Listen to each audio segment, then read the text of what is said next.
હવે જોઈએ સમાચારો વિગતવાર।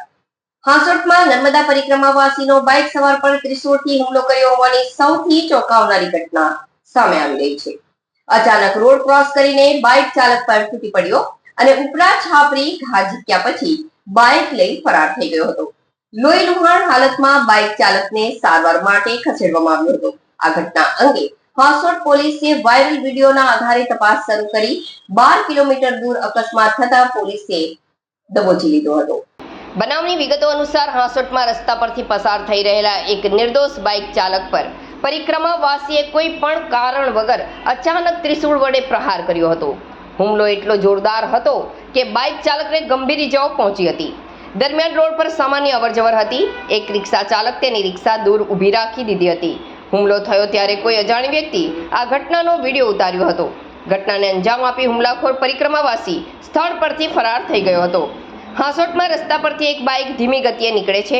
અચાનક જ એક નર્મદા પરિક્રમાવાસી રોડ ક્રોસ કરીને ઓચિંતો ચાલક પર ત્રિશૂળથી હુમલો કરી દે છે। ચાલક કંઈ સમજે તે પહેલા જ થયેલા હુમલાથી તે ગભરાઈ જાય છે। તેનું બાઇક રોડની સાઈડમાં પડી જાય છે। નર્મદા પરિક્રમાવાસી શખ્સ ત્રિશૂળથી બાઇક ચાલક ઉપર ઉપરા છાપરી હુમલો કરતો રહે છે। બચવા માટે બાઇક ચાલક પ્રયાસ કરતો રહે છે। એક રિક્ષા ચાલક તેની રિક્ષા સાઈડમાં કરીને આ દ્રશ્યો જોતો દેખાય છે।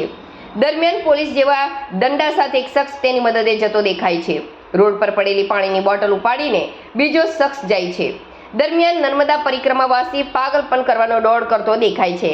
ઘટનાની જાણ થતાં જ પોલીસ કાફલો દોડી આવ્યો હતો અને ગણતરીના કલાકોમાં હુમલાખોરને ઝડપી પાડ્યો હતો। પોલીસની પ્રાથમિક તપાસમાં બહાર આવ્યું છે કે આરોપી પરિક્રમાવાસી માનસિક રીતે અસ્વસ્થ છે। હુમલા પાછળનો કોઈ ચોક્કસ હેતુ હજુ સુધી જાણવા મળ્યું નથી। ઘાયલ બાઇક ચાલકને તાત્કાલિક સારવાર અર્થે નજીકની હોસ્પિટલમાં ખસેડવામાં આવ્યો છે। હાલ પોલીસે આ મામલે ગુનો નોંધી વધુ કાયદેસરની કાર્યવાહી હાથ ધરી છે। વાયરલ વિડીયોના આધારે ઘટનાના પુરાવા એકત્રિત કરવાની પ્રક્રિયા પણ તેજ કરવામાં આવી છે।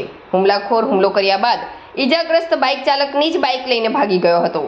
12 કિલોમીટર બાદ સાહોલ ગામ નજીક બાઇક અથડાતા હુમલાખોર પણ ઈજાગ્રસ્ત થયો હતો, જેને પોલીસે ઝડપી પાડી સારવાર અર્થે ખસેડ્યો છે।